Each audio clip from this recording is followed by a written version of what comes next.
Hello everyone, welcome back to my YouTube channel Dimple Indian blog में आपका बहुत बहुत स्वागत है। और आप लोग सब कैसे हो मुझे कमेंट बॉक्स में कमेंट करके बताना।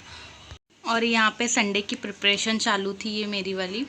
तो एक दिन पहले ही मैंने उड़द दाल और चावल मैंने भिगो के रख दिए थे, और उसमें ही मैंने पोहा, मेथी दाना और साबूदाना ये सब डालने से इडली बहुत स्पॉन्जी और बहुत सॉफ्ट बनती है, इसीलिए मैं डालती। और ये रात को ही मैंने पीस के रख दिया था। फिर रात मैंने इसमें मीठा सोडा डाला था और इसे रात भर फर्मेंट होने के लिए रख दिया था।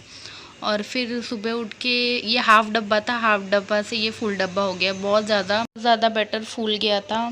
और आज संडे था तो मुझे कोई भी काम नहीं था, क्योंकि मैं संडे को कोई काम करती नहीं हूँ। रात का मैं खाना वगैरह बना लेती हूँ, और दीदी को आज छुट्टी रहती है ऑफिस की, तो संडे को तो वो पूरा नाश्ता वगैरह वही बनाती है। तो आज वो दीदी बनाएगी, और दीदी के हाथ का बहुत टेस्टी भी बनता है। वो बनाती तो नहीं है ऐसा, बट कभी बनाती है तो बहुत अच्छा बनाती है। होता है कभी कभी किसी किसी के हाथ में स्वाद रहता। मेरे हाथ से तो कभी इडली अच्छी बनती नहीं है, और नाश्ता वगैरह तो वही बनाती है संडे का। मैं बस खाने का काम करती हूँ उस दिन। मैंने चटनी बनाया था, बस मैंने चटनी ही बना के दिया था दीदी को।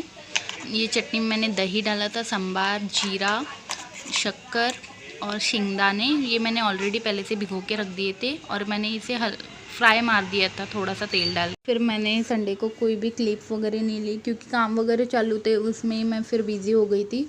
फिर ये नेक्स्ट डे की क्लिप है। मैं और मामा की लड़की ये मल्लू है, हाई कोर्ट जाना था कुछ डॉक्यूमेंट्स बनाने के लिए, तो मैं इसे लेके जाने नहीं वाली थी, बट ये अकेली भी थी और ये जिद भी कर रही थी मुझे जाना है आपके साथ। और कोरोना की वजह से तो मैं इन लोगों को लेके ही नहीं जाती हूँ, डर लगता है मुझे, क्योंकि बच्चों को तो कहीं घुमाने लेके जा भी नहीं सकते, क्योंकि काम भी नहीं था। बट वो सुन ही नहीं रही थी। और यहाँ पे मैंने उससे बोला कि बाल ऊपर बांध ले, तो वो बोल रही थी नहीं मुझे नहीं बांधना है, मुझे खुले, आपने तो खुले बाल किया है, मतलब एक पौनी डाला है। तो फिर मैं वही उसे बोल रही थी गर्मी है यार प्लीज़। तो वो बोले ठीक है मैं बाल तो बांध लूँगी, बट मुझे क्लचर निकाल के दो।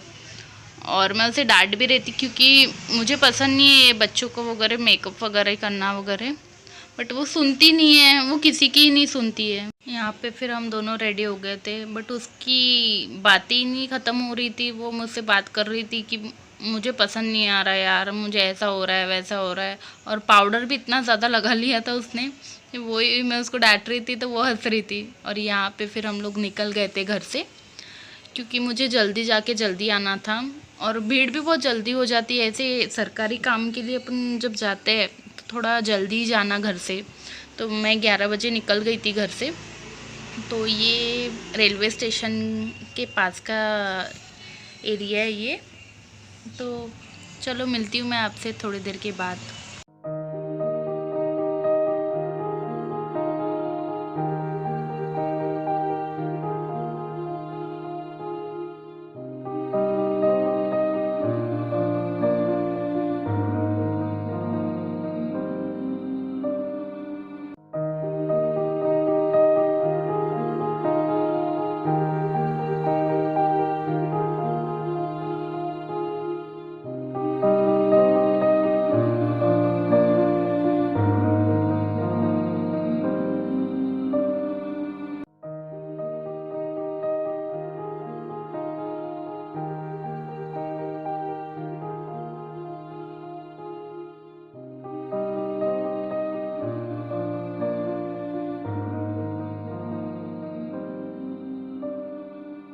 हम लोग यहाँ पे हाई कोर्ट पहुँच गए थे, और ऐसा लग रहा है कोरोना है वगैरह। देखो मैं इतने जल्दी आई है तभी भी भीड़ है ही। अभी तो शुरुआत में इतनी भीड़ है, तो बाद में कितनी होएगी। और यहाँ पे मैं बैठी थी, मेरे डॉक्यूमेंट्स बनने के लिए थोड़ा टाइम था। हम लोग को घर आते आते 4 बज गए थे, और फिर उसे बीच में भूख लग गई थी, तो यहाँ पे ये नाश्ता कर रही है। नाश्ते में इसने ब्रेड पकोड़ा लाया था। ये मुझे रास्ते से ही बोल रही थी मुझे ब्रेड पकोड़ा खाना है। हम लोग आ गए थे घर पे, और मम्मी पापा को भाई छोड़ने गया था रेलवे स्टेशन पे, क्योंकि उन्हें बाहर जाना था। और फिर मैं किचन मतलब नीचे से ऊपर आ गई थी। किचन वगैरह की टाइल्स कैसे लगी, क्योंकि काम वाले रहते इतनी धूल रहती तो मैं आ ही नहीं सकती ऊपर। और हम लोग ने पूरा सामान नहीं लेके गए थे, बस नीचे नीचे का जितना भी सामान था वो लेके गए थे, और डब्बे वगैरह सब यहीं पे रख दिए थे। तो चलो मैं वीडियो यहीं पे एंड कर रही हूँ। बाय। मिलते हैं नेक्स्ट वीडियो पे।